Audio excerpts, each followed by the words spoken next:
Packers fans out here to stay. Cheeseheads green and gold all day.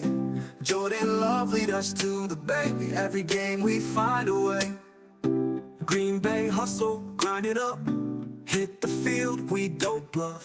Touchdown dances, feel the love. Jordan's got that MVP stuff. It's time for all, let's go. Packers bringing that show. It's time for all, you know. Green and gold gonna glow. Lambeau Field, our sacred ground. Feel the vibe, hear the sound. Packers fans so loud and proud. Jordan Love, he's wearing the crown. Lambeau Field, our sacred ground. Feel the vibe, hear the sound. Packers fans so loud and proud. Jordan Love, he's wearing the crown. Aloha and welcome back to the Ohana Packers Edition podcast. Today we open our 2026 draft preview. Yeah, let's see how many times I get the year wrong in this episode. Today we have Jake Shavink on. We're going to talk about D lineman, a position that the Packers probably be looking for an influx of talent at, given the current situation on roster, and I don't know what word to put with it, but let's just go with unlikelihood that they'll be able to chase anyone of worth in free agency. But Jake, thank you for joining us today. I know that you gave us your time you're free, and I went and pushed it to the front end of that. So thank you for allotting that in your schedule and joining us today for this episode. Yeah, excited to be here. This is an important position to talk about for sure this offseason, and hopefully Green Bay's got a good plan to address it. Yeah, absolutely. You know, Jake and I have made our feelings on the recent hires known, and you know, Gannon has his, he's got his successful year in 2022. He's cobbled together some units when he was the head coach of the Cardinals and stuff, and the big thing for him is that his defense has worked when he's been able to rush the passer, especially pressure with four, and he'll do some window dressing and send some zone blitz looks and all that kind of stuff. But yeah, I know this sounds like beating a dead horse or like no surprise at all, but his defense, just from an outsider's view, not someone who's watched every snap or anything like that, but it really had the feel of, if he's not getting pressure with four, his scheme tends to get picked apart pretty easily. And that's with varying degrees of better quarterback play than the Packers look to have on roster at the moment. So yeah, Jake's absolutely right that, nailing this defensive line improvement is absolutely paramount for the Packers in 2026 to feel. I do want to step in and say something though real quick, because my thoughts have not been brought out on the whole defensive hirings yet. And I was asked about it by Brian Rago the other night. And, like I told him, first off, we'll see what happens when the season starts, because that's going to be the big test is, we can say all we want about what he's done in his past, what he's done, as a DC is. It's going to be how he does when, pads come on and games start being played. But I think I'm more excited about some of the guys he's bringing in to fill in for the staff than I am for what he does. So that makes me wonder if, obviously this kind of boots the whole Justice Mosqueda's, the Packers went cheap. They've got, 3 or 4 current guys on that they just signed that were former defensive coordinators in other spots. And so on. So, I don't think they really quote unquote cheaped out this time on coaches. And on top of that, supposedly Gannon was being pursued by a couple other teams. So, that kind of shows what kind of coach he's thought of in the league. It's not like a Joe Barry one where it came out of nowhere that all of a sudden we're bringing this guy in that was 0-16 with the Lions, and now we're hoping he can do something with the defense. And it's even a little bit more than the Mike Pettin signing in my eyes, that he at least had success elsewhere as DC. So yeah, like I said, I'm not, and I'm not going to poo poo any kind of hiring. And I get, Badger fans are, going nuts because they didn't bring in Jim Leonard even for an interview. But what's to say that they didn't call to set something up? And he said, nah, I'm good. I want to go somewhere else real quick. And, now he's what, Buffaloes? I think, is that Yeah. where he signed with? So we'll see what happens there, but that's just my thoughts on things. You're not really going to get a good gauge on him and on Gannon until the season rolls around and we see what he puts together. My big question is, and I kind of put this in your guys' chat the other night, Jake, is he going to keep a 4-3 or is he going to try sliding back into 3-4, which, it doesn't make sense spending the last 2 years building 4-3 and then you're going to all of a sudden switch back to 3-4. But, and I know Mike has said this numerous times that it doesn't matter what your base is because most of the time they play nickel or dime packages. But it just is interesting that they were looking at more 3-4 base coaches than they were 4-3 when we know we've had a little bit more success with the 4-3 with the guys that we have on roster than the 3-4. Yeah, it's no, go for it, Jake. Yeah, it is. It is interesting that they went that route. But yeah, I think the yeah, as Mike has said, it kind of, you're gonna live in nickel most of the time. Like there will be times you match with base, and maybe they feel more comfortable matching, base when they have a guy like Parsons who's going to play further away from the ball, right? And you feel comfortable maybe if Van Ness is going to be the other outside linebacker, that he's athletic enough, or you have Oliver, Sorrell, potentially Kingsley if he comes back, waiting in the wings, and then you can have on base looks potentially, right? Van Ness playing more 3-4 end, which I don't think is an impossible thing for him to do at all. Like he's clearly shown that there are times, even at Iowa, where he did that. So, but that obviously now requires go find a nose tackle, which I'm sure, I'm sure we're going to get into, right? So then they will have to do it. They made, if they're, but I do think, I think that the main point against maybe they're not moving is that Gannon has been adaptable, right? And he has, catered to kind of what the personnel is and what they want to run. So it's very possible that happens. Now, I know that the Green Bay, there were a few times, scattered in there this season where they kind of had 3-4 looks, as a base. So maybe they feel like they can just be now a team that kind of can switch between the two.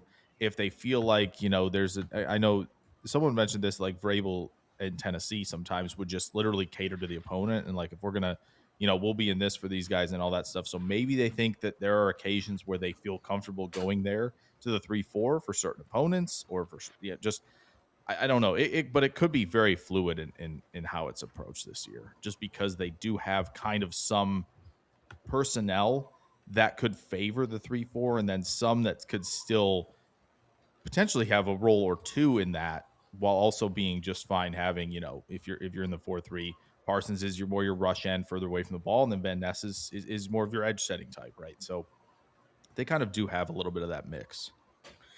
And I think that's going to be the name of the game early on is I think eventually they're going to want, that's always the thing everyone talks about is what is your identity. But I think early on it's going to benefit and almost behoove the Packers to be more versatile because, as we're going to get into, they have a lot of question marks on this defensive line going into the 2026 season. A group that seemed relatively flushed out in heading into 2025.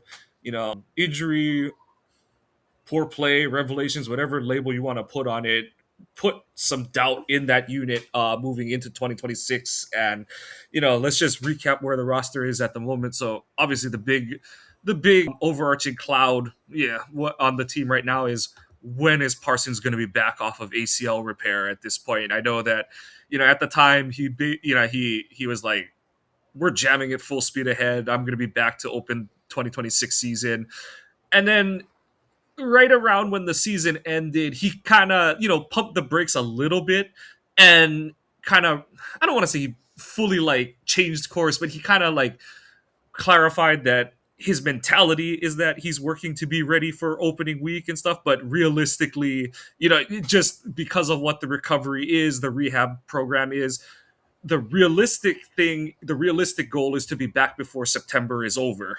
But he said that if he can get cleared, he's going to play week 1. So that does sound a little more realistic in that week 3, week 4 window. But it just does put into focus that, like, the Packers need to operate under the guise that you're walking into week 1 with, for sure, Lucas, Colin Oliver, and Baron Sorrell at defensive end. Question mark Inegbare, as Jake noted. Very bigger question mark Rashawn Gary. And then a defensive tackle, Wyatt, should be ready to start the season. And, Colby Wooden had a good season, but tailed off a lot as the season went along. Just hasn't played that many snaps since he was in college, basically. So, of course, you're going to have physical wear and tear. Carl Brooks was a very up and down player in 2025. He flashed, but for as much as he flashed, he had double the stretches where you're kind of like, is he out there? And then you've got a bunch of, retread run plugger types and Nazir Stackhouse. And then obviously Brinson, who had his moments where you're like, that's a player. And then other moments where you're like, that's what a rookie defensive tackle is supposed to look like. And you just hope that the times that he flashed, you can string more of those together. And I know a lot of people are going to roll their eyes at that, but that's really, everyone needs to remember, the adage you hear amongst guys who cover college football is that freshman defensive tackles are bad. And you can roll that over into the NFL where it's like rookie defensive tackles tend to struggle because it is just that readjustment to the next level of strength and conditioning where, like, guys who are quote unquote technician guys, they have an adjustment period. Like Mike Daniels, it took him till like week 13 as a rookie where it was like, okay, I've got it figured out. I know at least on a few times a game, I can win with this push-pull rip move, and I can use my size to dip under this guy. But it takes the rookie defensive tackles the better part of a year to figure out, okay, the stuff I could get away with in college, I've got to get that short up. The stuff that I was really good at, it works, but I got to still get better at it and all. And as opposed to defensive end where you can still run around people every once in a while, or you can still just spam a move and then rip the counter to it if you can do it and stuff. But Jake, where do you if, and we haven't even talked about where the team's salary cap is, but just in your assumption, where do you see the Packers going this offseason along the defensive line? Well, I'm going to interrupt here just for a second. I want to make sure that we're on this. We're focusing mainly on the interior this time because next week we'll be doing the edge rushers. So we're going to focus. This is what happens when we get two Jakes or Jacobs to do the same, like nearly the same position. I can't help it. That's just how the schedule falls. But I just want to make sure because I know we're going to be talking a little bit about the edge rushers anyway in this because some of these prospects are they going to be inside? Are they going to be outside type guys? So, but I do want to make sure that we're going to focus. Sorry, guys. We've taken a couple weeks off, so we're trying to get back into the flow of things. Mike's on siesta mode already, but Jake, refocus. We're refocusing on the interior defensive line, but you can dabble in defensive end. I won't stop you. Oh man, yeah, it's tricky free agency wise, right? Especially with the interior defensive line, because again, guys just they don't. One, Green Bay doesn't have a lot of space to work with. They're probably going to post June 1st cut a couple guys. I think that, at least we assume so. So they might have more room than we think. But yeah, it's pretty bleak as far as free agents go. Like if you're looking, like especially like if they're trying to stay younger and like, hey, let's find a second contract guy, right, and not go after 39-year-old Calais Campbell, then it's kind of it's straight. Which hey, if they want to do that, be my guest, but. Hey. Gannon's coaching the defense. It's all possible that he could try Colin Campbell up. There might be something to that. Yeah, that is true. Hey, you want to try to win one here at the end? I mean, if he can still play, I will not I will not be upset about that at all. Hey, I don't know how that's going to work because I am 39 and I don't know if I could even suit up to play a snap in a football game, and not even a professional game, like a high school game, and not get my ass killed. Yeah, that it is a testament to some of those guys who could consistently do that. But like when you look at like I don't know, because as I'm like perusing this board of like guys like Levi Wuzarike, who's been in Detroit, he was the draft pick on day 2 for them. Like maybe they think they can unlock something, you know.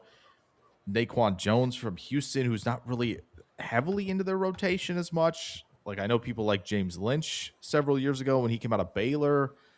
Jalen Redmond's exclusive rights, though, from Minnesota. I have to imagine with how badly they swung in free agency, a defensive tackle, that they're probably like, yeah, we better keep this guy around. So it really is going to be tricky for them just to find like guys that they would feel comfortable like bringing in, on the cheap. Like even if you're looking at like a Logan Hall, right, from Tampa Bay, who's a free agent who couldn't really figure out where his best spot was along that defensive line.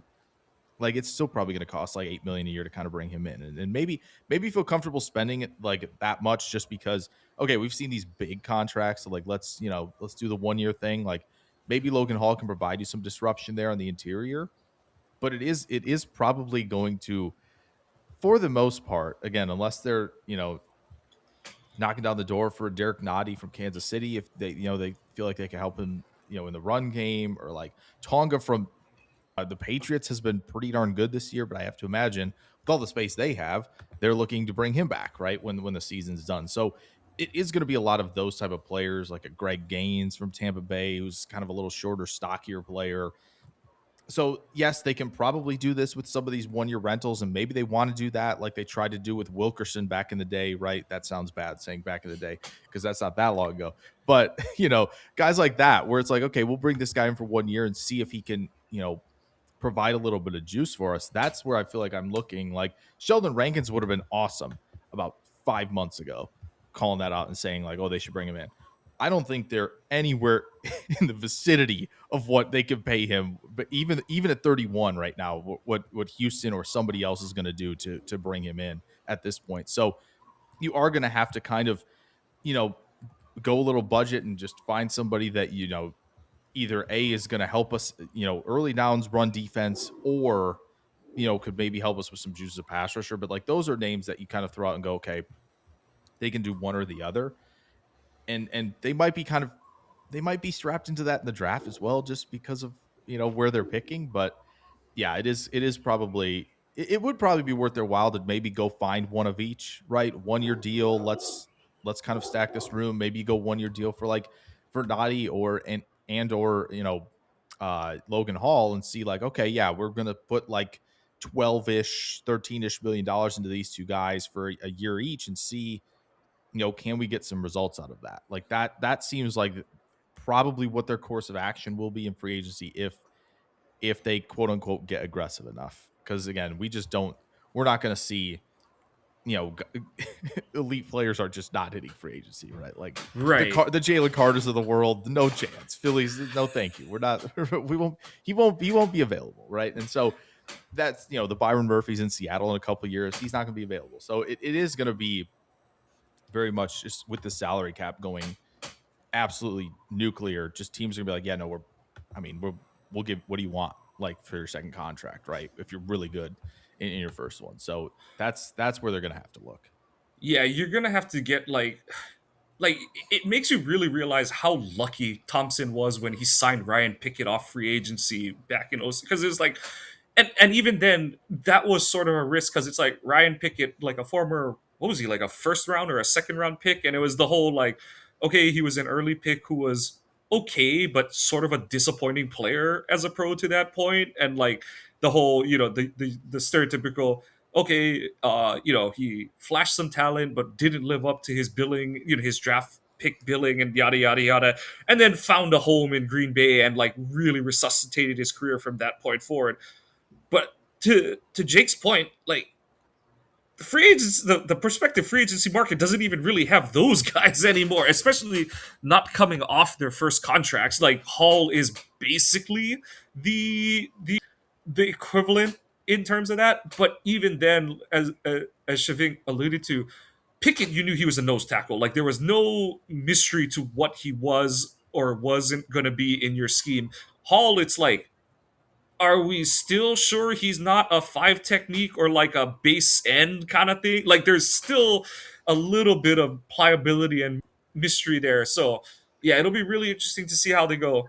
If they either decide not to or can't persuade anyone from free agency to come in, and they have to rely on, trust me, we're getting into the draft. We're getting there in a short second. But if they go, I see a few moves they can, there's a couple roster move considerations they've got to make with the guys on roster.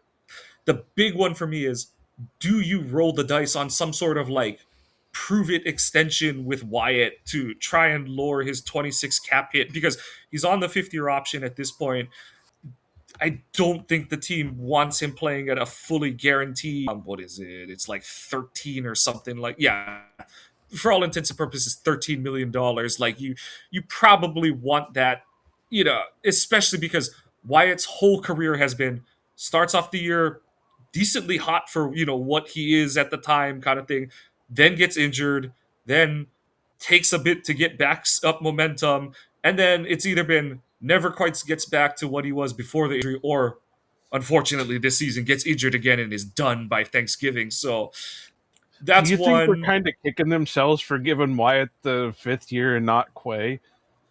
Oh yeah, absolutely. And especially when I don't know how real but like the word is that they were like, oh, the 5th year on an inside linebacker was too rich for their blood, and then it's like all the rumors are that Quay is getting offers or will get offers that are like 5 million more than what the 5th-year option would have been and stuff like that. And I get it. They're probably looking at it like, well, shit, the Darnell Savage one blew up in our faces, all that kind of stuff, and you know with Savage had a longer track record than Quay did, because Savage had the first like year and a half, maybe 2 years of his career where you're like, oh damn, like they did it again. They found Nick Collins' impact again. Like he just has a few things to improve on, and we're like, we're there. We've got that guy in the back end.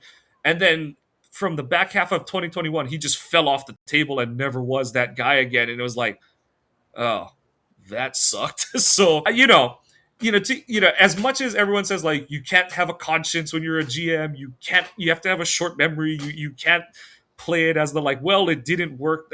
They do. We're all human. They definitely do. And no, I don't think they're operating from like the fan base hated that move. They're looking at it from like a pure bottom line, like, well, what can we do? What does this limit us from doing? And what are the chances we're happy customers at the end of this year going into 26? That's another one where they rolled the dice and it's like, okay, well, now does that lock in that we're cutting Rashawn, that we're, I'm pretty sure they were cutting Jenkins anyway, kind of thing. But like, does that sort of, I don't want to say force their hand, but kind of put the final nail in that terms where it's like, yeah, we're definitely making those moves to keep the younger guys that, and then it gets murkier because you're not in the same scheme you were the year before, where Quay really did seem to be figuring things out. He was playing a lot better. And, does Gannon say like, I want just a clean slate? But getting back to defensive tackles, like the cupboard isn't bare, but it's a lot more placeholders. And does Wooden have upside? But he's a free agent coming up too, and Him it's and like, Brooks. yep. So They were the same draft. Yep, exactly. So even more so, you've got to go in. But Jake, like, is there anything you're clinging to with the guys on roster that you're seeing, or are you like, let's just get into the 26 draft at this point? No, I mean, I think, again, I think you kind of mentioned it a little bit with the D line room when you're kind of going through the names. Like, again, it's really it's probably frustrating and annoying to hear like, oh, we need to see this guy, like see some of these guys develop, but like ultimately that's how this kind of works. Like if you even look at the Super Bowl teams, right? Like New England's got Craig Woodson, he's played like 1,000 snaps for this year at safety, right? And Jalen Sundell, who's, guy that I think a lot of Packers fans were looking at center when he came out, right, from North Dakota State. Like, he's their starting center. Like, some of these late day 3 UDFA guys they're going to be starting, right? They're going to be doing so. You can't fill every hole, on your team. It's never going to look perfect, right? Maybe the Eagles have made it look close to perfect sometimes, like last season. But even still, I think when it comes to the defensive line, like you obviously hope that Wyatt could come back, because the juice he brought from the interior is really why I think everything, with Parsons was where it was. Like, I think those two doing the most damage and having somebody, that's threatening the tackles, that they're putting over the center, right? They're putting it behind a defensive tackle, like doing all that. Those two, when they were doing those creative things, were basically collapsing everything. And so I think I don't mind. I know they're maybe kicking themselves with that 5th-year option.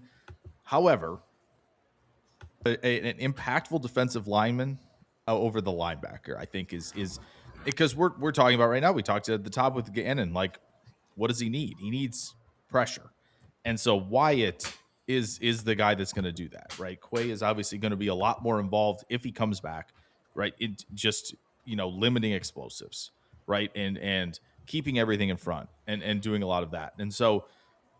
Yeah, I think the hope is probably really it's in the Georgia guys for the most part, right? Like, that's where most of this like hope lies, right? Because for Wooden and Brooks, we're kind of getting to that kind of tipping point of like, all right, are we really going to see, something extra from one of you, or is this kind of where you are?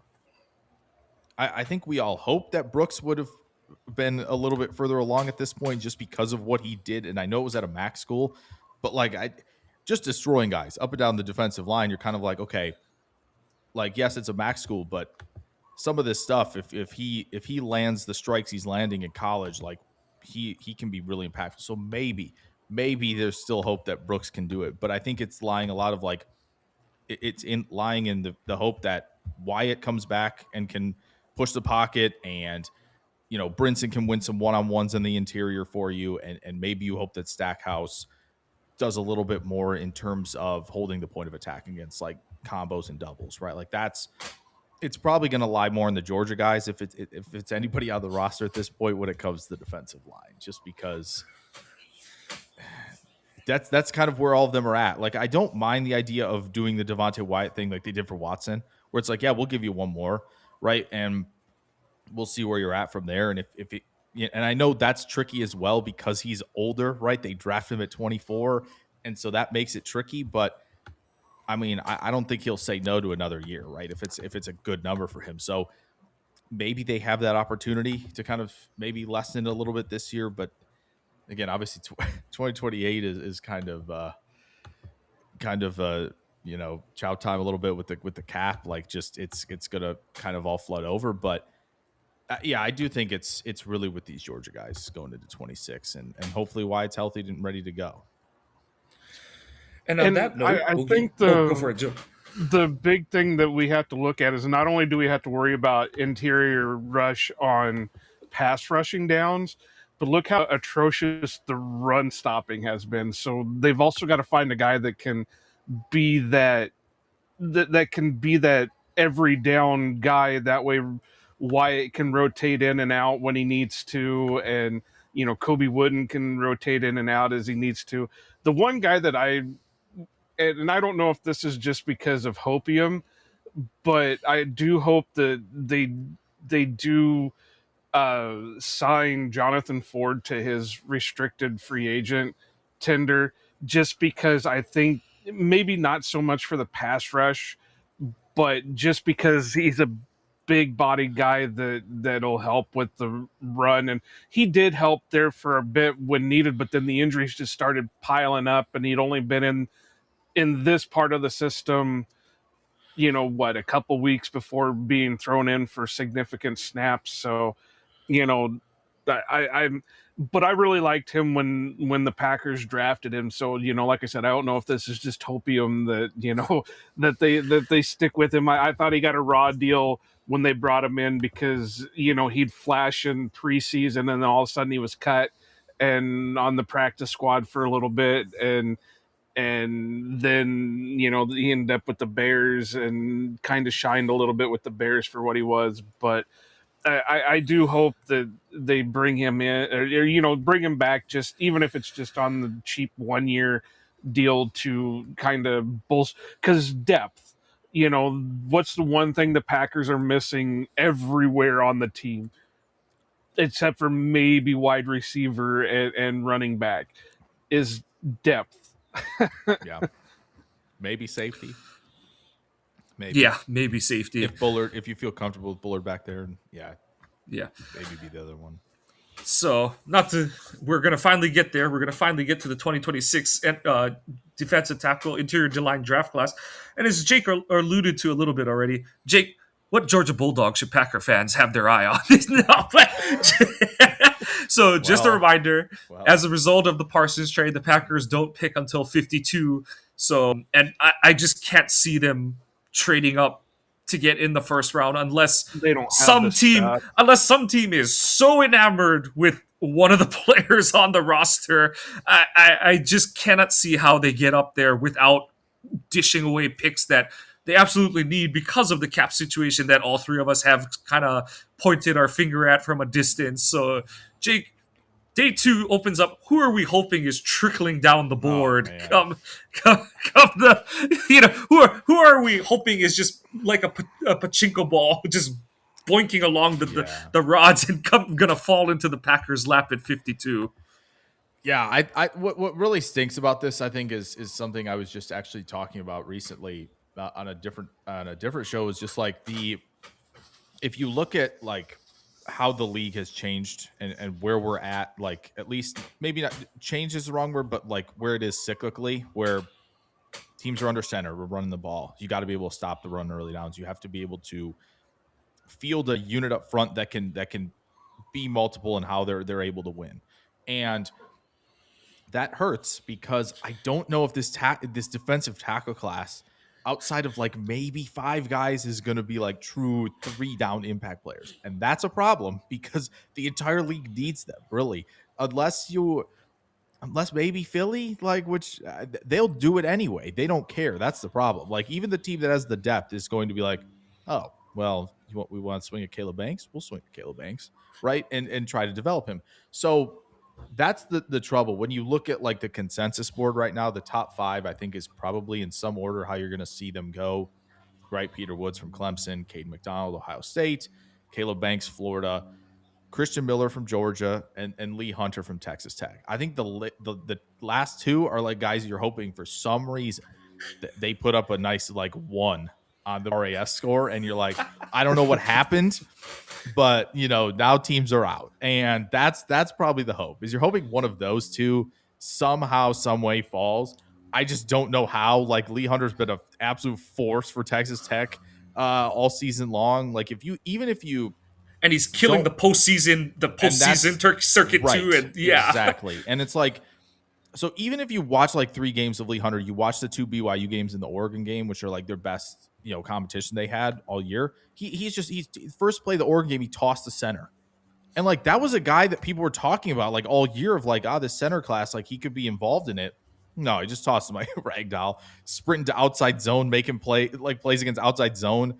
It's outrageous. And like, even if with Lee Hunter, you're like a little concerned, because I think if you watch like the All-Star circuit right this week and you watch the Senior Bowl, you go, okay, maybe the pass rush, he gets stuck a little bit right after that kind of initial surge when he rushes the passer. However, you've seen him in games with the club, with the arm over, like all that rushing the passer, and he's athletic enough, right? And so that combined with how he just all week at the Senior Bowl, he was just shredding doubles, like just shredding them in the team stuff. And even when they do those individual drills where they kind of combo, and he just tosses one guy and kind of stacks the other. He's stupid good. I wish Lee Hunter could fall to 52. It's just not going to happen. I just don't. Said, I'll put it this way: it shouldn't. There's just it is the tiniest possibility that maybe Green Bay goes, oh, he's in like the 40s. Let's go get him, right? Yeah. But it does seem when you look at like, especially at like the end of the first round with some teams where, the Chargers, they got away with a lot this year defensively because Minter's a freaking good coach.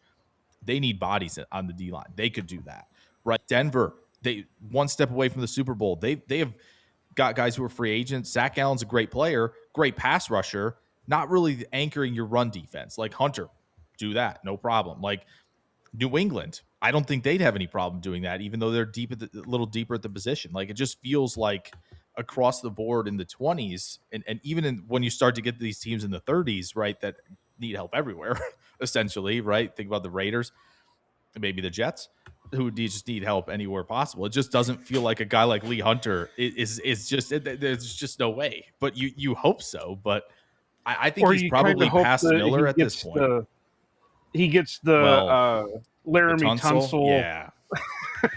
Yeah. That's about it at this point. Because it really is. And to like kind of touch on 2 points Jake is making, like, yeah, like it cracks me up about RAS is like RAS, it does it contextualizes a lot of things really well for the average fan and stuff. For sure. The thing when you've looked at a lot of RAS numbers is you recognize that RAS, the one thing it doesn't do, even though it's supposed to be like a scaling grading system, it really can't account for the fringe weight guys and for the extreme weight guys. Yeah. It really doesn't know what to do with someone who's 165 pounds soaking wet, and at 335 plus, it just breaks. It like cannot, because the reason I bring this up is you joked about the one RAS, and it's like BJ Raji was a consensus top 10, top 15 pick, and his RAS was 4.3. 4.3. Let's give BJ all his, but it's like you look at it and you're kind of like, okay, like none of the numbers are great. The only green ones are his bench press and his weight.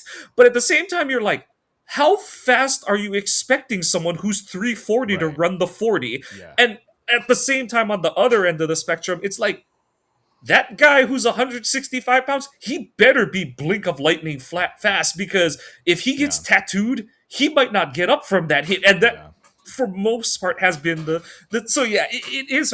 No, it's I'm not saying that 160 guy going to take off like an airplane. Better be trying to get lift off at this point.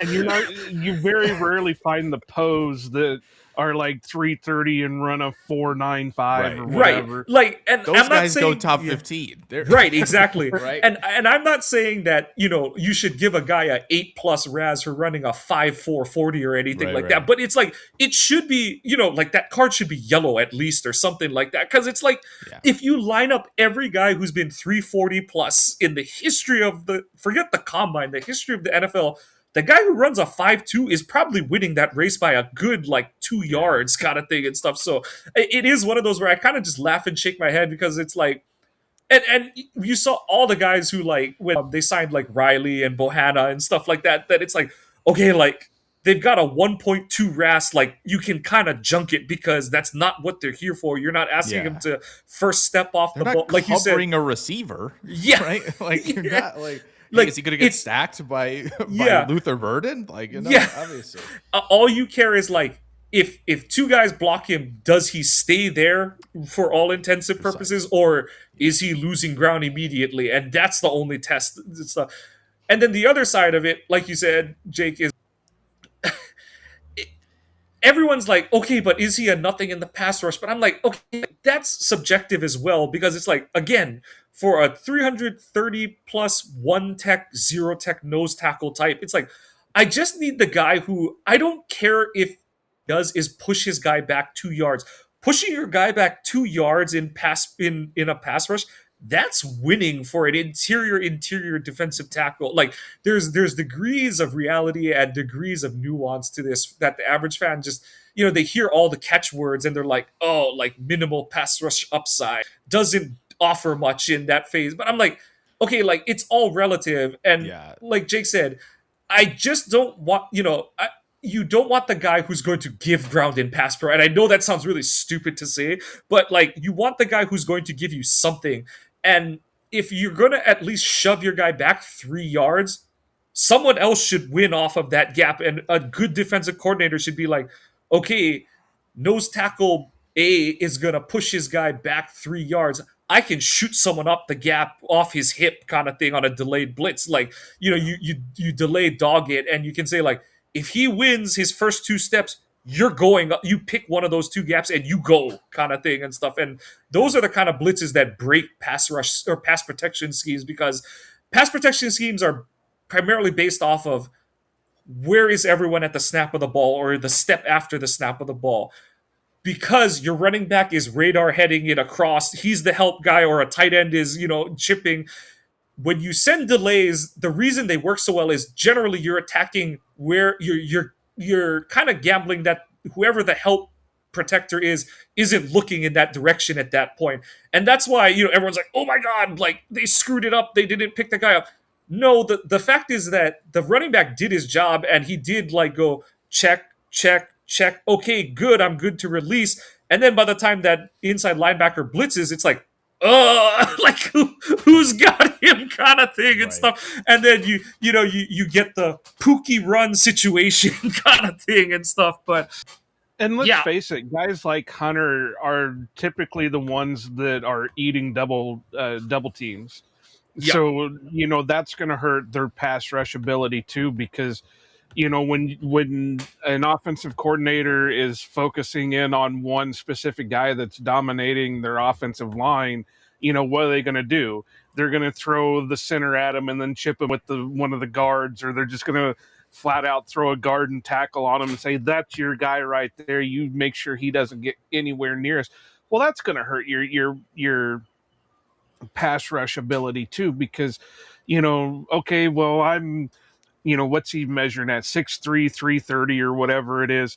And the guy across from me is 6'3", 310.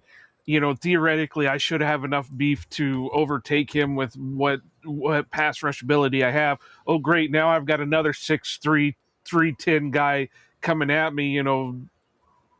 I can only do so much, so I'm just going to eat these guys so the rest of whoever's coming in from behind me can make the play. And that's the thing with guys like Hunter, is he's not going to make the play because he's eating up the blocks. So linebacker or defensive end or whatever can go in and make the play on it.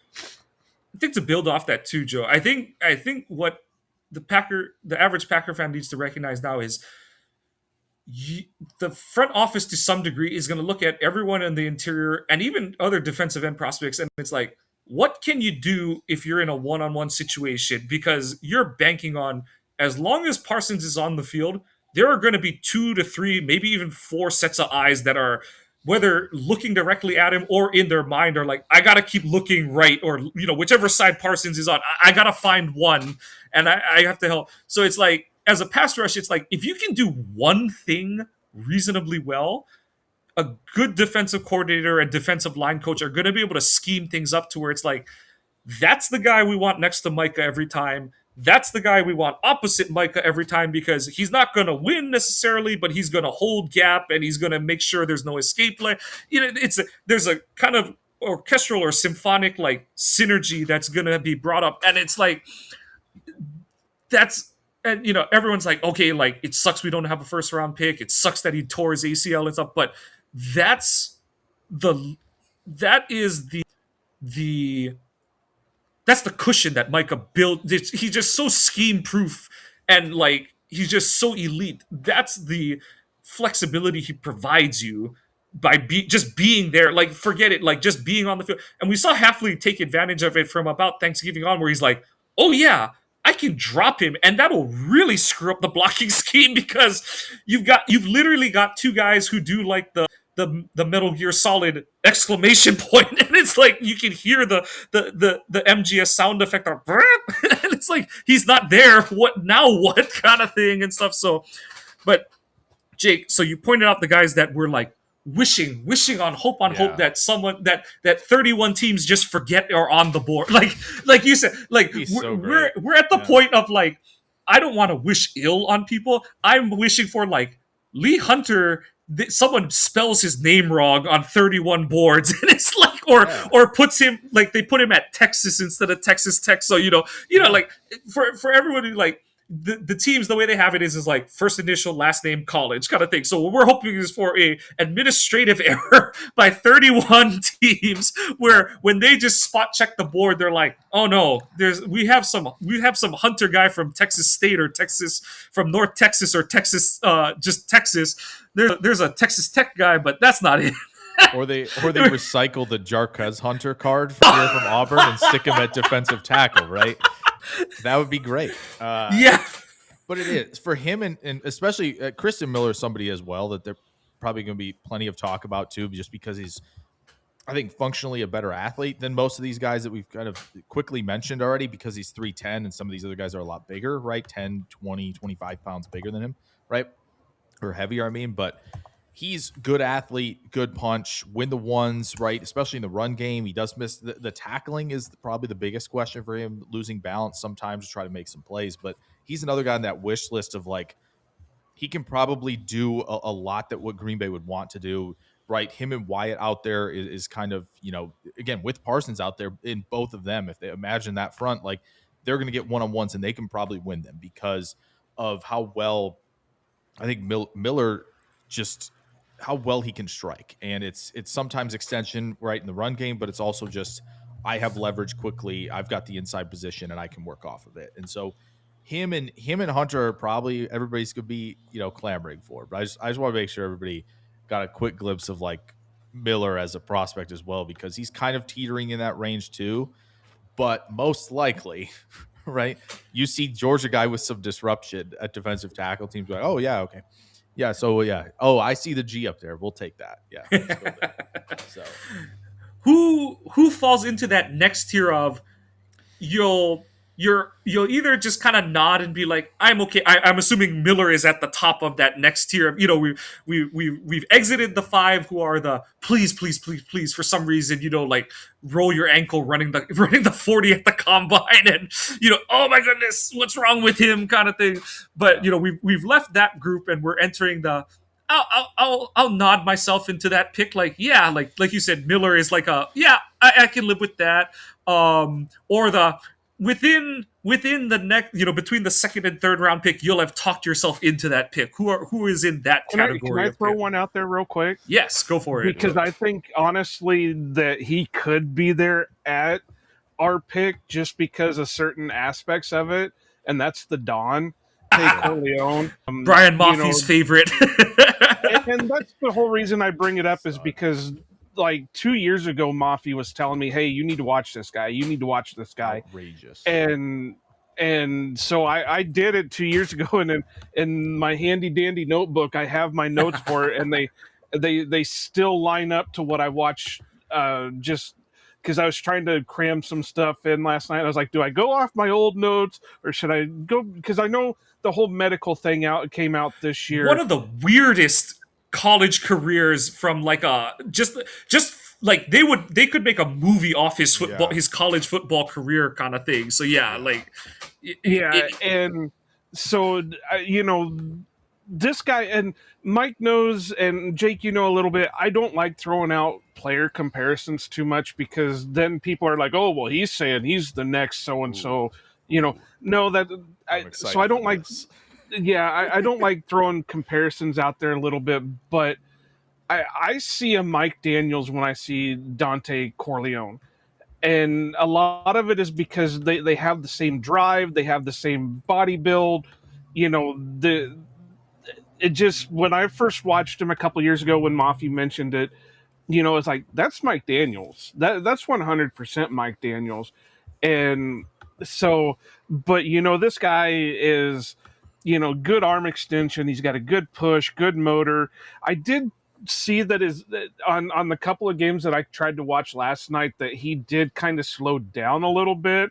So I don't know what's, maybe that's a whole, because what is it? It's a heart thing for him, isn't it? Well, and now he's blood clots in the lungs, I believe, is what it was. Yeah, there you go. And then, and this is a guy that I consider it a more all-around type guy because he could play, basically all 3 downs. and be successful at what he does. So if we're looking at the Packers staying put at 52, this is possibly, depending on how they feel with his medicals, if everything checks out, I could see them pulling the trigger on him at 52 because of the type. He just screams Packer to me, because that's, he's maybe 6'1", and they've got him listed at, well, this website has him listed at, I want to say like 330. Yep. 335. So, like I said, it kind of gives you that Mike Daniels feel, because Mike came in at 6 foot 295, then put on a good chunk of mass and ended up at like 320. So it just, that gives you that feel to him. So if I had my hope of hopes, and I do blame Mafi for it, for telling me to watch him a couple years ago. If it's a miss, blame him. Yeah. So this would be my hope. On top of that, what better merchandise ideas and stuff could you have for Don Corleone? I mean, come on now. The Godfather is one of the greatest movies ever. Yeah. It is true. He did measure at the shrine. He did not weigh in. So that's that's interesting. But he was 6 foot 0 and 5/8. So yeah, we're right around that 6'1" range. So yeah, it does. I mean, man, his 2022 season was just outrageous. And I know they were still in, I forget what conference now, but the Conference USA or something like that, or the AAC, right? I think that's what it was. Yeah, I think they're AAC. Yeah. And so like so it is the AAC, but like he 2022 season looked like, okay, well, he should move up, because this isn't much of a challenge for him. He had like a 5 pressure game against Indiana, I think, that year, where, and I know it's not the same Indiana, right? We're not getting but we're not getting a Signetti team, but like have a solid offensive line, right? And so like he was just destroying guys up and down the offensive line, and yeah, he kind of got pushed into the nose tackle role this year. They didn't really ask him to be, at the 3 tech or anything like that, but like as a guy who just, you need somebody to free up the linebackers, which, if it's not going to be Quay, right? And you're going to have Cooper and, Hopper or whoever else they draft. I'm sure you guys will get into that in the linebacker episode, but like somebody who can free guys up like that, right? Early down guy who's not going to be moved at all. And they were doing, run D drills at the Shrine Bowl, and he's still pushing guys back in the run D drills because he's the low center of gravity and the punch that he can, and yes, he only had I think PFF had him for 8 pressures this year. But again, what was Cincinnati asking him to do? Simply, please stop the run for us, because teams are starting to run the ball more in college. And so he did that at a high level. And when they asked him to rush a little bit, if he kind of attacks that outside shoulder, outside hip, and can build a little bit of speed, he can shock some people as well. And so I think he did that in the Nebraska game. It was a really good rep of him doing that. So yeah, I mean, yeah, if the medicals make him tumble down even further and he's like a day 3 guy, I don't think you should hesitate, to be honest. Even my only concern with that is, if he's tumbled because of that, are the Packers going to touch him, because they have a conservative, medical staff for the most part. So, well, maybe not anymore, but but also too, he's in that. So he's got the medical, and because of the medical, he's older too now. He's going to turn 24 in August and all that kind of stuff. So, maybe those two conspire to get him, even into round 3 or the fringe of round 4 kind of thing. That makes it a little bit easier to take him and stuff. You never know. But round 2 is usually when the Packers like to take those guys. I mean, well, that's the thing is that type of player. You're right, Joe. But defensive tackle, that was one of the shocking things. Goot has taken 1 defensive tackle before day 3, and it's Wyatt. Everyone else has been a day 3 pick, and I was kind of like, no, that can't be right. And it's shit, it is. Yeah, no, Joe, I looked position. He just He's like, I don't want to deal with this position at all. It's almost like he looked at Thompson's draft record and took the wrong lessons from like Thompson taking all these flyers on early, day one, day two defensive tackles, and he like kind of was like, never again. It's like, no, you've got to take him every once in a while. Just don't take the guy from Arkansas Pine Bluff or wherever the hell Kyrie Thornton came from, kind of thing. At all, like it was just one. Montravius Adams a Thompson pick? He was a Thompson, yeah. So like and that was the last of the like. I'm gonna just gamble on the. That was like very edge because that was the only one that I was like, have they not? I know Montravius was a third round. Was that had to have been the king year then? Yep, that was the last Thompson year. So yeah, they just haven't taken tackles that high. But all right, and then Jake, as we get into like round 3, round 4 territory, who is on your? Well, I took Jake's thunder. So Jake, did you have a second round that they could? Man, second round, I feel like that's going to be. I think 52 is going to be a weird spot for them, especially if Corleone and the medicals are not great. Because I do think like guys like Dominique Orange and Daryl Jackson are probably guys that are going to be pushed more to the third. Because I just don't see. Like I think we'll have some pass rushing defensive tackles that I'm sure we'll bring up, but like it does seem like there's a drop off there, which is why. I think like our pie in the sky stuff, just it's not possible. I just think the first 5 are like boom, boom, boom, we're off the board, and it's like pick 35, and people are like, yeah, that tracks. And so yes, maybe they'd be interested in like Jackson or Orange in the second, but this can kind of bleed into the third round discussion a little bit. But it's like those two, yeah, fair.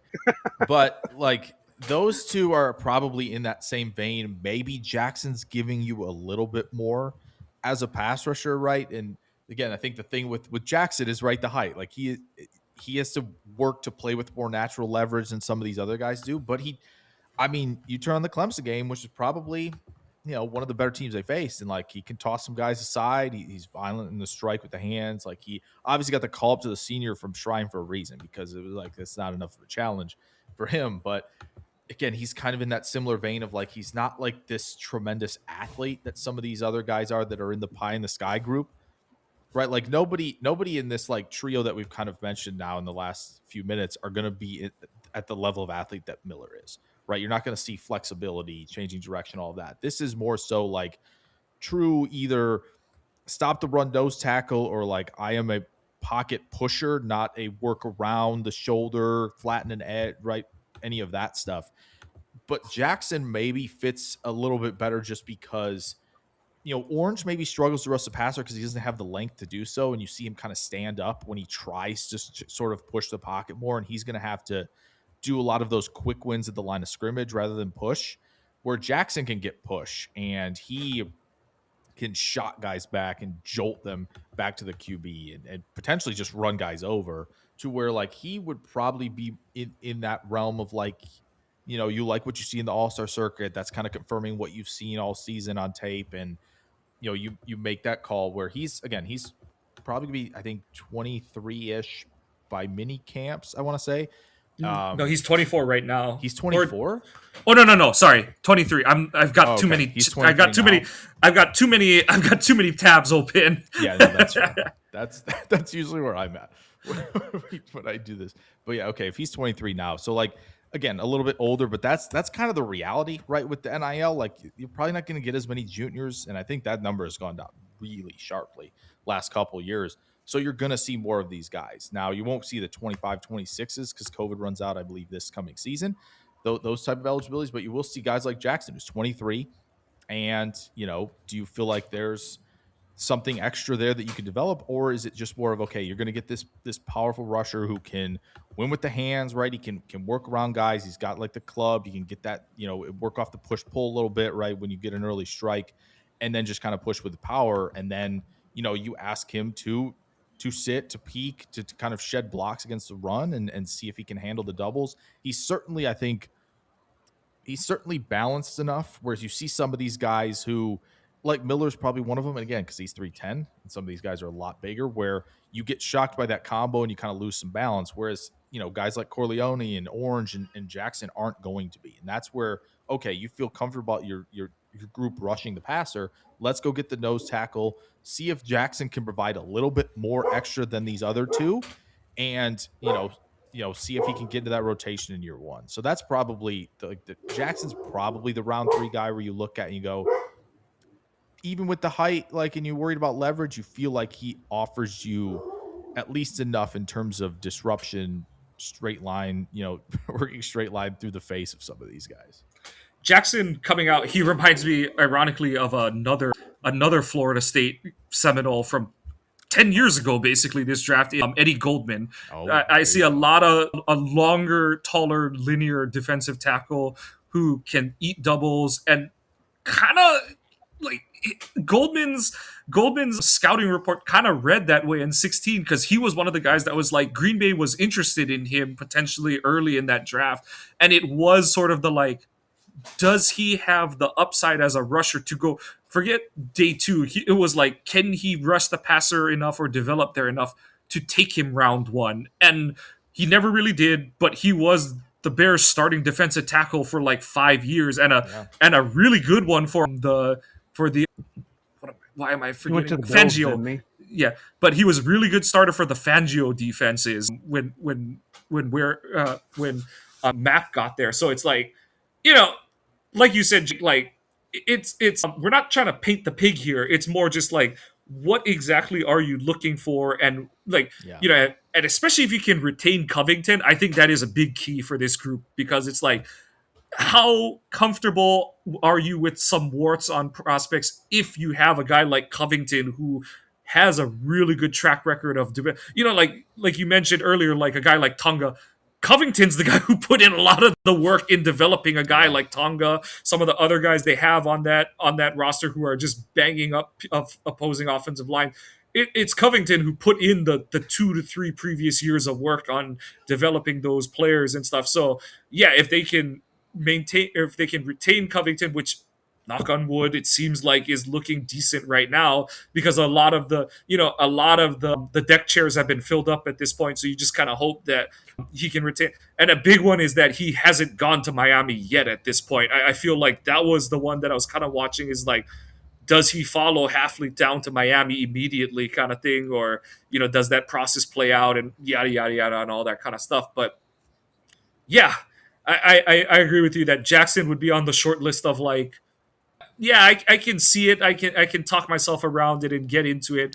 Because like you said, it's if I'll jump up and down if you tell me, some people will be like, oh, he won't get you more than 1.5, 2 sacks a season, but he's not going to get beat by a double team. I'm like, I'll take it. If he figures out the pad level stuff and he can give you 20 to 25 good run snaps a game, that's a win on day 2. That's an absolute win for me in my book. Yeah, if you could him. Oh, sorry. I was just gonna say if you could with him get to what are we looking at here really quick? Just a 40% success rate. Yeah, if you get that defensively against the run, yes, absolutely. That's at the very least right now. Looks like when I'm looking at this, middle of the road, right? Yeah. And if it gets better than that, awesome. I want that 38 to 40%, 42% success rate. If you give me that against the run as part of you being on the field defensive tackle, I'm taking that, especially in the mid rounds. If you're contributing enough of that, that's kind of what you're going to do with the rest of this class. You're going to kind of what role do you want? Do you want the guys we've kind of been talking about here for the last 10 minutes or so, or you want the pass rushers where there are some there are guys who can do that in this draft, but it's kind of outside those top 5 guys. It's gonna be you want this or this, and that's where I kind of brought up free agency. If they want to go get a run stuffer and a pass rusher to kind of fill that, they can do kind of that similar thing in April. So yep. Joe, you had something? I was just going to say that when Mike said, ironically, he reminds me of another Florida State guy. I thought he was going a little bit a different direction with that, and I was like, no, we don't want that Florida State remembered back up here, No, that's an end, so it's fine. but No. and kind of to get to what Jake is saying, like to put it in reference. So Jake's saying like, what's a 40% run stuff? The problem the Packers had with Nazir Stackhouse this year, and this is what I'm saying. Like, if you're telling me you're getting that much success from Jackson, that's a good draft pick for me because, you know, the Stackhouse stuff this season, it was really good in theory, but you were getting a success rate of like 15 to 20%.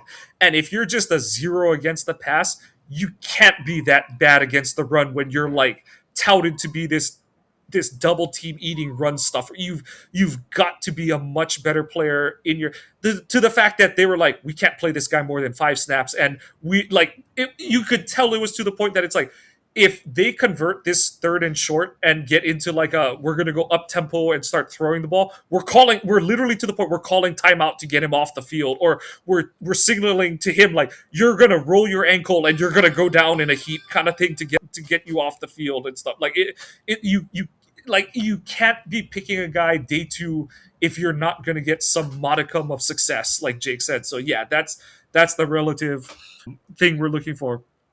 And then just to keep with tradition, day 3, Jake, like, who is your Evan Williams?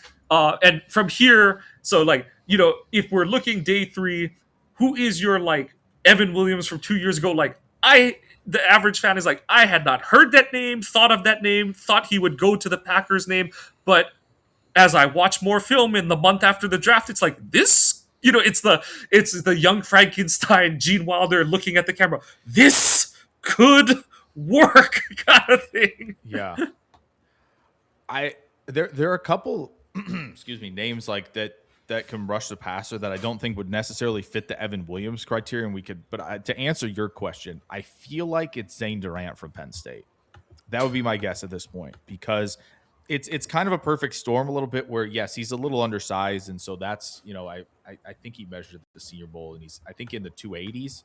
So, but if you trust any school to kind of get the level, like get your athleticism, strength up and still have the athleticism when you add a bunch of weight, I feel like Penn State's going to be up there, right, in terms of teams I would trust to do that. What was he? Oh, no, 290. So 6'0" and 7/8, 290 at the Senior Bowl. And he had a perfect storm being better 2024 than 2025. We've seen that before with some certain receivers in the 2023 draft. And if they're looking for a guy who can be this tremendous athlete who's going to rush the passer at a high level, right? You stick him kind of outside the guard's shoulder and let him attack. And you feel comfortable with the group you have on early downs, and you go, okay, cool. Parsons, Wyatt, Durant, Van Ness, get out there on third down and go attack. And yeah, he kind of fits that bill as this guy who can cross the face of offensive linemen with ease. He's flexible turning the corner. And just again, when you have a guy who can jump with that first step explosiveness to kind of get guys off balance and get them in kind of recovery mode immediately, that's the type of player I imagine that they would go, okay, if we can just get him to use kind of, again, we talk about the guys that are shorter, the natural leverage that you can kind of play with, because we've seen the cross chop. We've seen you work inside move and smash into centers, right? Like he is kind of the epitome of like disruption and what you're going to get there. And you saw some of those kind of flashes at the Senior Bowl of him. There's one where he pretty much does just that. They have him in the one-on-ones. He's right opposite the guard. He's going to attack half of him, and he just cross chops perfectly. And no wasted movement. Feet are still moving. He's still explosive. And it's like, okay, you want a guy who can turn the corner like that. And people be like, oh, he didn't have that many pressures this past year, right? They're combing through all of that stuff. And then you go back to like 2024 and you go, oh, okay. So we're putting, we're stacking a lot better games. Yeah, I think he had a really good game against Ohio State and Washington. And so games where he was kind of wreaking havoc. And if you could rein in that a little bit, then you start to kind of put together, I think, a guy who, you put in that, because I think Gannon would preferably like a rotation, right? Kind of what they had in Philly of, okay, we can get second team out there. We can get line 2 out there, whatever you want to, whatever other sports analogy you want to use about that second group. Oh, he can come with that second group and get after the QB. That would probably fall into that. I think he's like PFF 200s somewhere right now, and probably equally as far down the consensus board as well. Like he just feels like a pass rush type where we're not talking about him as much as we are like, name drop here, Grayson Halton from Oklahoma, which I feel like we should probably discuss as well, or like a Skylar Gill Howard from Texas Tech, right? But he is another guy I think in that same vein of like, yeah, we can ask him to do this thing and potentially get really good results. Yeah, I had trouble with Durant because, like, is he going to be an end? Is he going to be a D lineman? Just because of, the way he played and kind of the size he is. But if you're looking for a guy that is going to be pass rusher mostly, that would make you salivate with him, lined up next to Parsons, and then you've got your other two guys in like Wyatt and Van Ness with each other. That would be quite the lineup there. I got one that I want to throw out here that first off, the name, the way I've been pronouncing it in my head has been just, it makes me giggle a lot, but it's Dominic Williams out of Oklahoma. And I said he's a little bit on the shorter side, does have good arm extension. He tracks the ball well, and his speed looks pretty good for a bigger guy.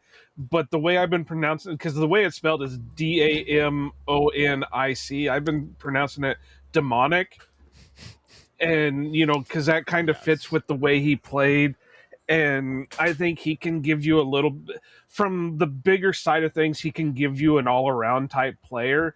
And that's what I was looking more for when I was looking at things, because let's face it, that's kind of what the Packers are needing right now, is somebody that can play, 3 downs, because they have tons of rotational guys, but how many of them can sit there and play, the run and then turn around and play the passer? Like Mike was saying about Stackhouse, how many times are we going to have to burn a timeout to get the right personnel because the other teams went up tempo and the Packers are out of alignment. So, that's kind of the guy that I was looking at. Sorry, my allergies are kicking up today. That's all good. Okay, so we talked a lot about like guys who can stop the run. You kind of dabbled in it, Jake. Who are the other just might not look like a defensive tackle types, or maybe they do, but who else could add juice to this pass rush out of this position group that you've got your eye on?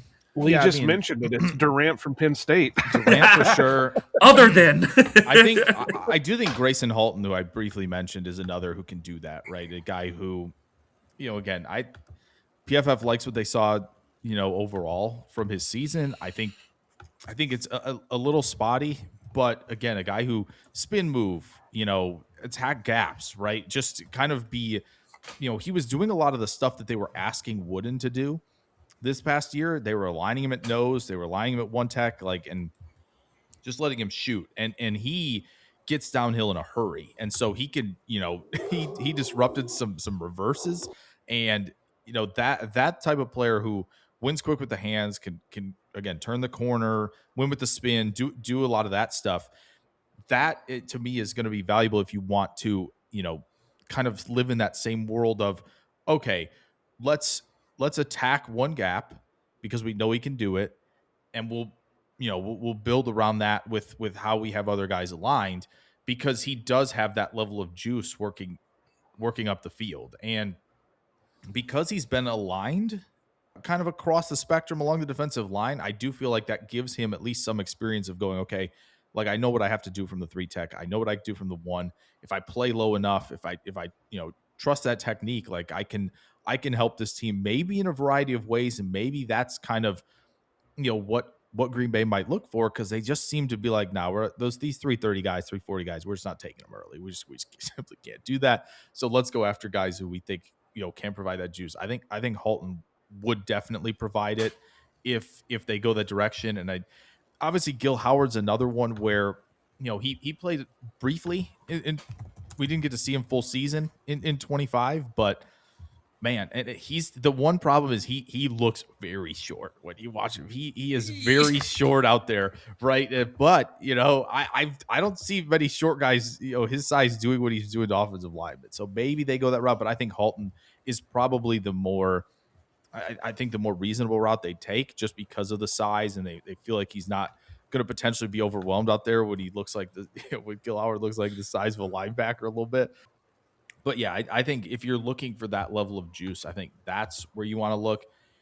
And I know he is not the biggest, and I'm trying to scroll quickly to find his size because I know he was at the Shrine Bowl, and I will find it in a moment. Is Caleb Proctor from southeast of Louisiana? But I don't think I think he's probably going to be somebody you talk about potentially next week just because of the size. But they aligned him at defensive tackle, and he wrecked shop at the Shrine Bowl, turning the corner. So maybe you feel like he could do that at edge at 275. We'll see. But,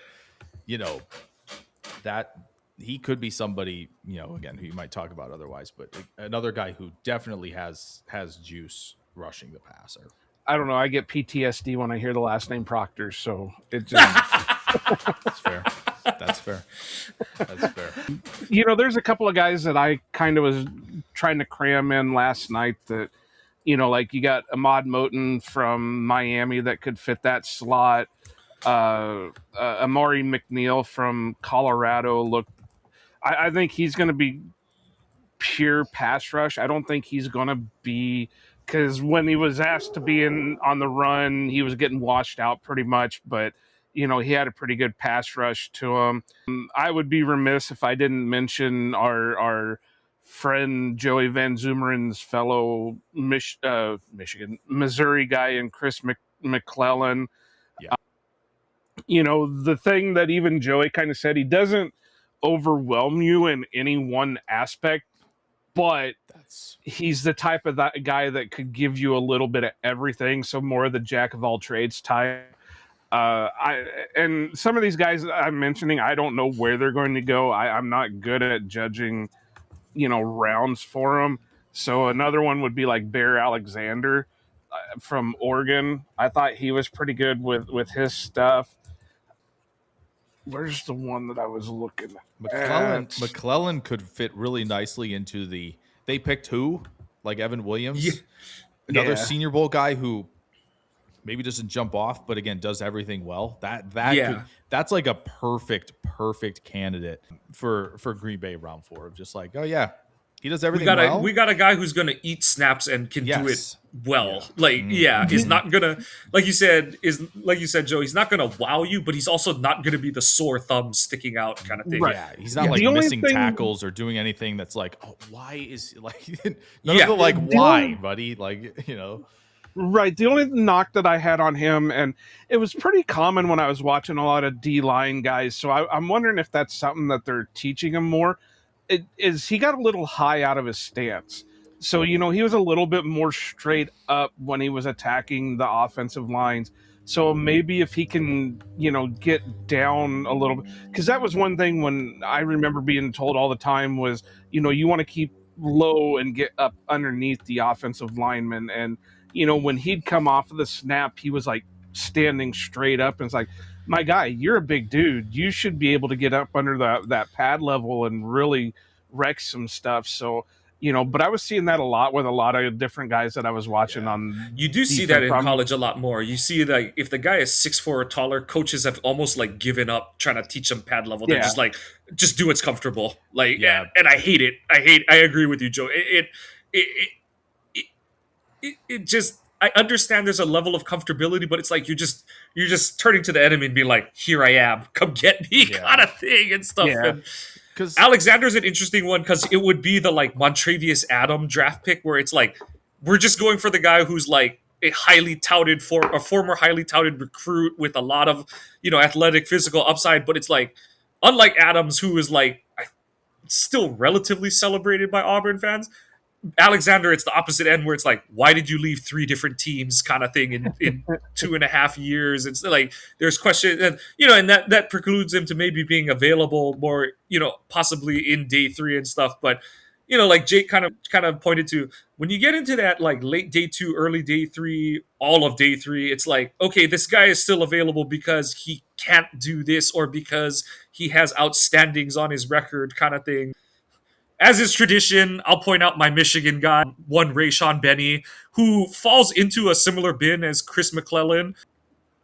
I think Benny's best trait is one that's not going to stand out to your average fan, where he's 6'4", not very big he's listed at like 305, 310, but the thing he does well is he's a long, lanky guy, and he really uses his length really well on like outside zone. He's like your prototypical, if you're going to face a lot of teams that run a lot of outside zone, that's the guy you want at 3 technique, who's just going to be able to pretty much run with an offensive lineman and just be like, hey, like, I know you want to reach block me, but you're not going to, kind of thing. And he developed a better anchor against power over his career.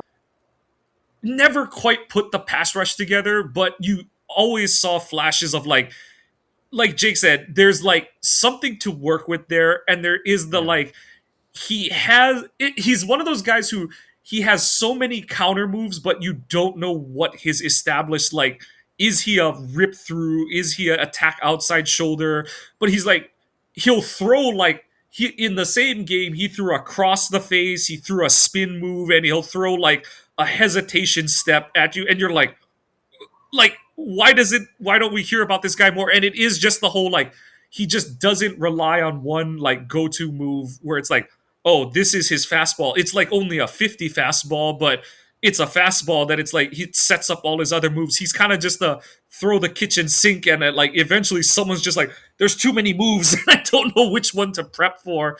But he's a guy that it's like, if they picked him round 3 or round 4, I'd be like, that's a good, like, they can make something, because like you said with McClellan, Joe, it's like he's not gonna embarrass himself on the majority of snaps he plays. It's just gonna be like, okay, cool, he's out there, and then every once in a while you're like, holy shit, like, who did that kind of thing and stuff. So yeah. Well, if Mike is going to throw one of his out there, then I obviously got to throw one of mine out there, and that's Mr. Aaron. That's the marching brand of this show. Yep. The only thing about Graves is he's listed at 295, so he's going to be another one of those that, does he drop a little bit of weight and try to play the edge? Does he, put on a couple extra pounds to, play more of an interior guy? But, the thing about Graves is he's been consistent through his time at Iowa. And the other thing about being at Iowa is it always seems like these guys will start out as freshmen and play as limited time as freshmen. But then when it's their last year in college, they're like the spotlight's on them, and they really rack it up. Lucas was kind of the same way. Mike was kind of the same way. Yaya Black last year was kind of the same way, where, it really just kind of shined on them. And when we talk about edge rushers, Max Llewellyn is going to be on that too, because it's the same way.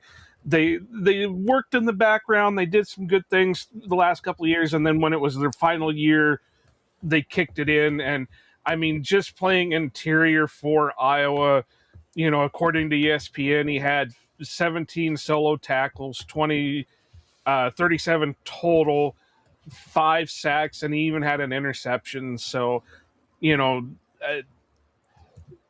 what can I say? I love an Iowa guy. There's not too many times that an Iowa guy's come out that's like, fuck that guy, I don't want anything to do with him. But he's another one that I'm not sure where he's going to go. I was trying to run a mock draft simulator the other night just to get my bearings back on things, and a lot of the lists have him as like a day 3 late rounds type guy. But then, I've seen him mention, I think one of the times that you and JJ ran a simulator on your guys' show, he was there at like he was talked about in round 3, round 4, and it's like, okay, so where does he necessarily sit in things? But like everybody else from the Iowa defense, his motor's there, he's got the ability.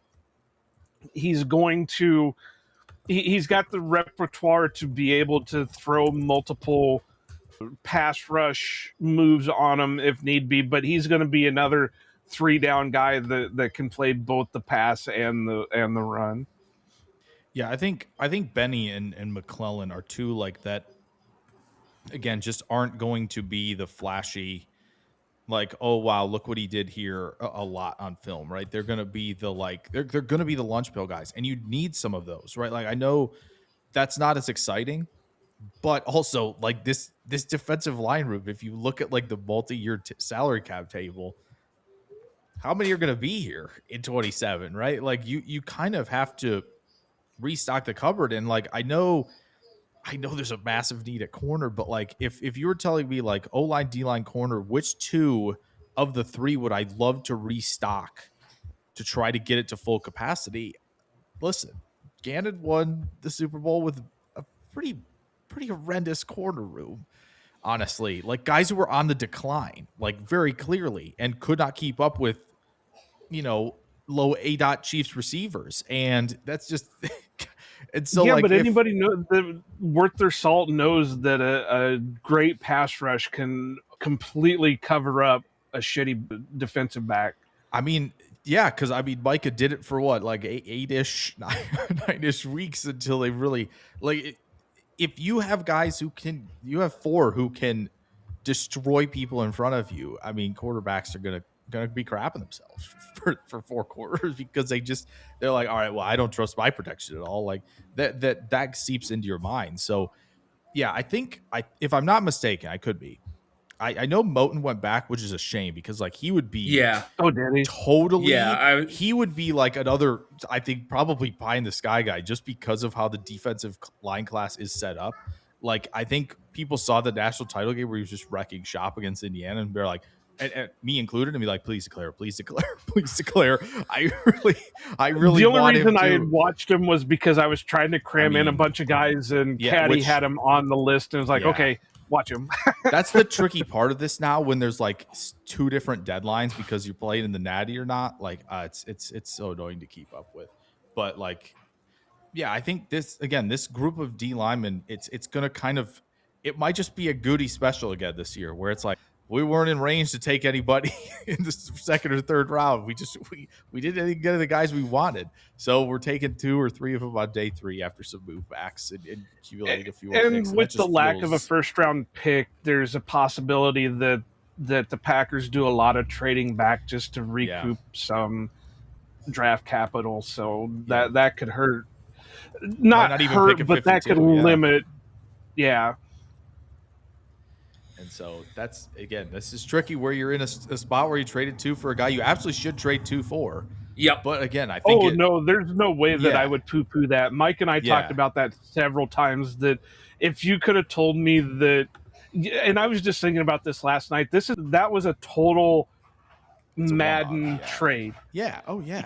Where you're in your franchise mode and you're trying to get a pass rusher, and it lists like 3 positions that says, this is what they're looking for. So you're like, well, I got this D tackle here. Let's just throw a couple of draft picks on it and complete. And now it looks like the Packers may be winning that trade even more because the rumor is Jerry's wanting to cut Kenny to save money. So, don't tempt Goody with another good time of bringing Kenny back. And he can do it on minimum salary because the offset laws or the offset rules and stuff like that. Like, don't put it past it. Like we're talking about all these free agents of like, oh, this could be cool and interesting. It's like, Good's looking at every Kenny Clark interview, and at no point does Kenny go, fuck Green Bay. Exactly. I am never going back. He only talks about it fondly and like with the highest regard. Good's like, I've still got him. I've still got him. Goody's like, hey, Kenny, we're sending you to Dallas, okay? I promise you will be back, okay? You will be back. And this time, Could Mike you is going to be to your right, okay? Yeah. And it's like, or he's going to rush from right. We're going to line him right behind. You're gonna feel a and hand you're on your gonna haunches, yeah. and it's Exactly. It's like, what? Wait, am I the center on defense? Yeah. No, Yeah. but like, I mean, I wouldn't rule it out. Like, I think there's a chance. Like you said, They're they're gonna have to get creative with this defensive For sure. tackle room because For sure. because of the lack of early day picks, because of the lack of an round one pick, the draft class is really thin at the top. It's a lot of Tetris piecing that's going to have to go on with the defensive tackle class this year. Defensive end is a little more like there's pieces that fit multiple roles. You have better young options.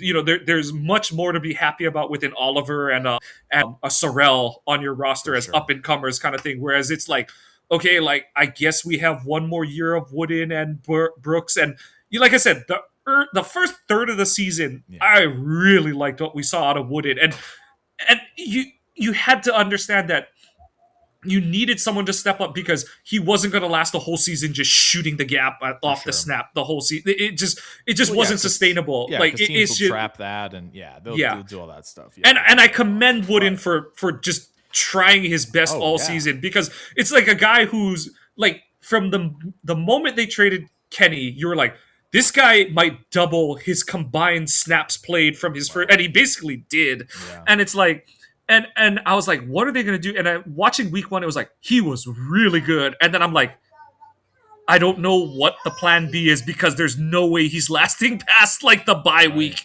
at this level kind of thing. But so, you have those two.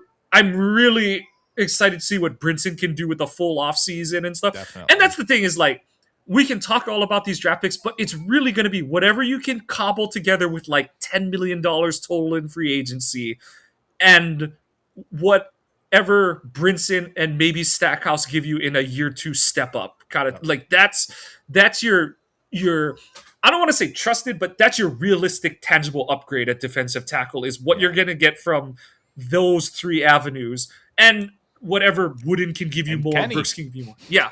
And Kenny. Jake, we want to say thank you for joining us today. It's always a fun time having you on.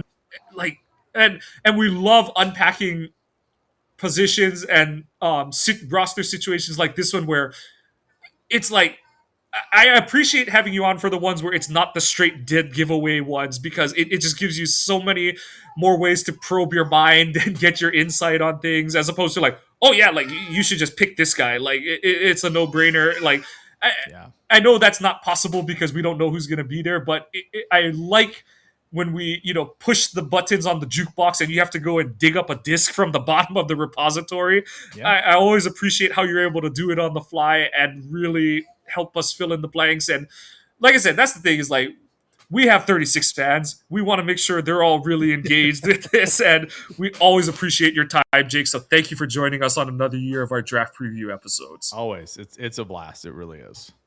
Where can everyone find your work, Jake? So yeah, if you want to at Jake NFL Draft on the Everything app these days, a lot going on over there. But there are links there that you can go to my YouTube and Substack. We're working on plenty of draft stuff throughout the next 2.5 months or so. A lot of prospect stuff, so that'll all be there. And yeah, I've got the Packers thing every week as well. They're probably going to be putting a few things over there too. But if you go to at Jake NFL Draft on Twitter, you can find all of those links. Awesome. And that's the thing. Go check out Jake's stuff, because he goes more in detail on these guys. This is just a quick overview of what we've seen. And the problem with what Mike and I do with our show at this time of year is we go week by week by position. So basically, unless we've watched, and Mike probably does, I don't, but unless you watch from like spring games on, you try to cram as many guys as you can in that 1 week, so you can look at least a little bit intelligent and know what you're talking about when you bring in a guest for that week to talk that position. But check out Jake's stuff, because he does go into more detail on things. Yep. So, as Joe course corrected me earlier on in this episode, next week we're going to have Westendorf on. We're going to talk defensive ends. But one more time, I want to say thank you, Jake Shavig, for being on with us to talk defensive tackles. the Packers offseason marches along. We've got a bunch of different position groups we're covering all the position groups, but a bunch of different guest hosts who are going to be on to talk draft with us.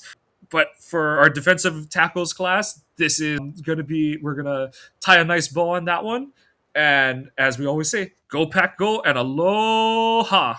Packers fans out here to stay. Cheeseheads green and gold all day. Jordan Love lead us to the bay. Every game we find a way. Green Bay hustle, grind it up. Hit the field, we don't bluff. Touchdown dances, feel the love. Jordan's got that MVP stuff. It's time for all, let's go. Packers bringing that show. It's time for all, green and gold gonna glow. Lambeau Field, our sacred ground. Feel the vibe, hear the sound. Packers fans so loud and proud. Jordan Love, he's wearing the crown.